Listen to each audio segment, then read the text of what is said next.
There we go. So this is where the snails live. This is a 130-litre plastic tub. You can see that is Wingdings. This is Gumball. And over here is Helvetica. So they have, this is some dried salad. They've got a nice big water bowl, which they've already filled with dirt. They have some branches to climb on and explore. They've got some cork bark. They have been out earlier this evening. So they've got some carrot and some pumpkin and some mango tonight. They've also always got some cuttlebone in their enclosure to provide them with some calcium, but I do sometimes make them some calcium paste on occasion. And they have some other little branches and things. Their substrate is pretty deep, so they can dig down in there. I've left some clear areas so that they can bury themselves. They can burrow into sleep if they want to, which they often do. These are the thermostats that you can see here. So this is actually running a set of heat mats. They have a heat mat. They have 2 heat mats. 3 actually. So they have 1, 2, 3 heat mats on this side. They're also next to the radiator here, which just keeps their ambient at a nice temperature. Just make sure the heat mats aren't having to work too hard. They do also actually have a deep heat projector that's mounted in the lid. You can see it here. That actually sits over that thermostat there.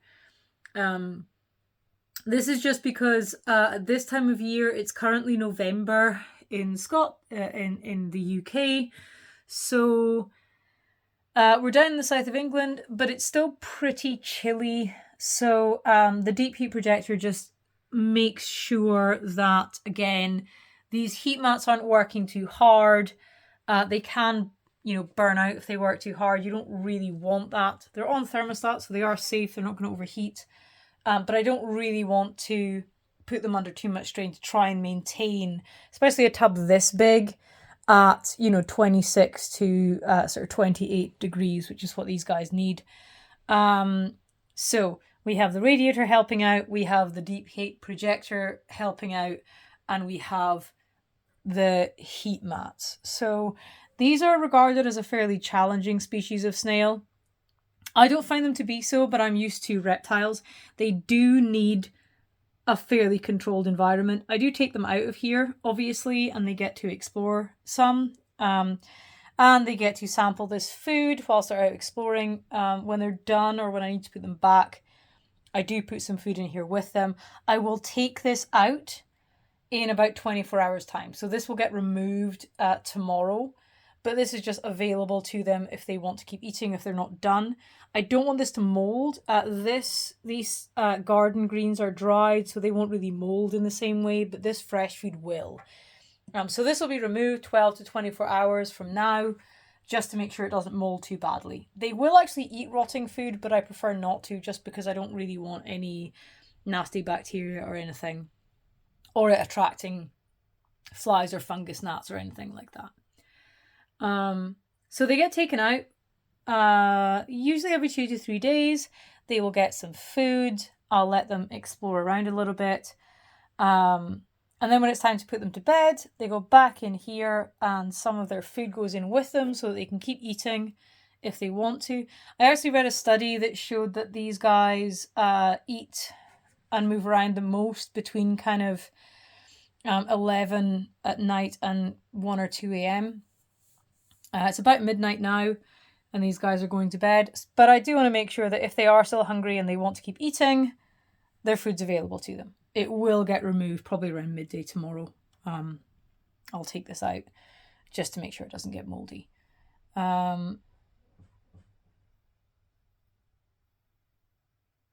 So these are a really large species of land snail. This is obviously a very big tub, which makes them look kind of small, but these guys aren't small. These are big snails. They are Archaconata marginata ovum. They're from South Africa. And they do like pretty high humidity and higher temperatures than some of the other giant African land snails. They get big, the second largest species. They live a long time, potentially up to 10 years, although these guys are a rehome, so I don't actually know how old they are. Wingdings is definitely an adult. I think Helvetica is.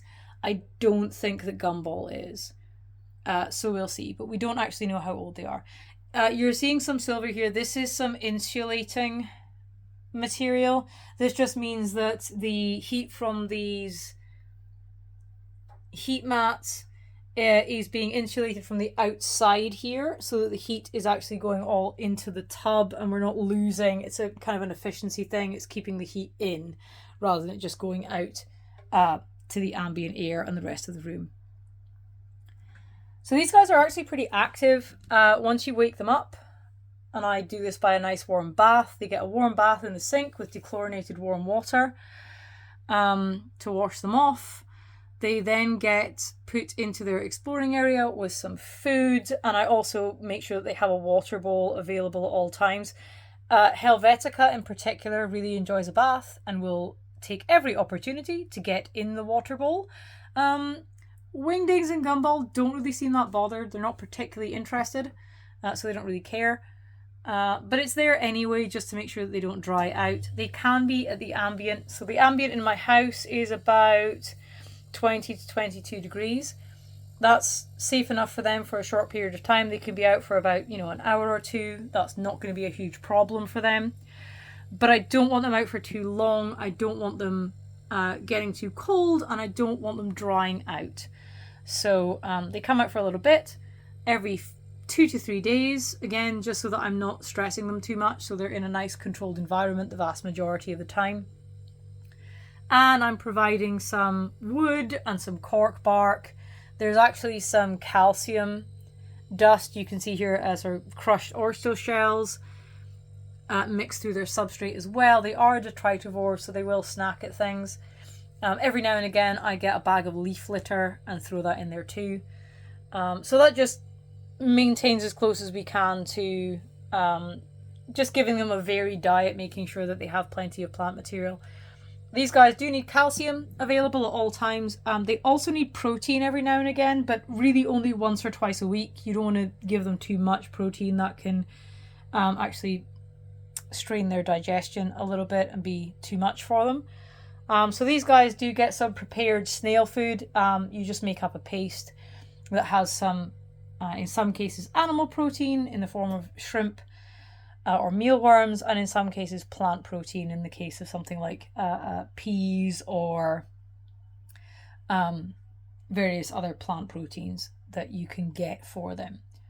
Yeah, so these guys make really great pets. They are super fun. They're really cute. They're very, very easy to look after. They're really not difficult at all. They're incredibly personable. They're very easy to handle.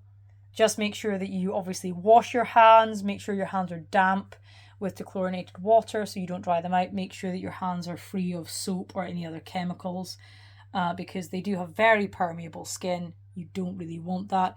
But other than that, they're just delightful and incredibly, incredibly easy to look after. And just a lot of fun. They have very different personalities. So Helvetica really likes exploring. Wingdings is very laid back and really likes their food. Gumball's a little shy, but once they get going, they do great. So yeah, these are wonderful, wonderful pets. Very much would recommend. Very easy, very cheap to set up, very cheap to feed and look after. This species in particular lives quite a long time, but there are species who live less time, maybe kind of 3 to 5 years in the case of some. So it's not a massive commitment in terms of time or effort or expense or even space. So as exotic pets go, these guys are pretty great. They're pretty great. So we're going to leave them to potter around and do their thing. So they can snack and explore and do whatever they want to do. Or head off to bed for the night if they've decided they've had enough. But yeah, Giant African land snails. Absolutely adorable.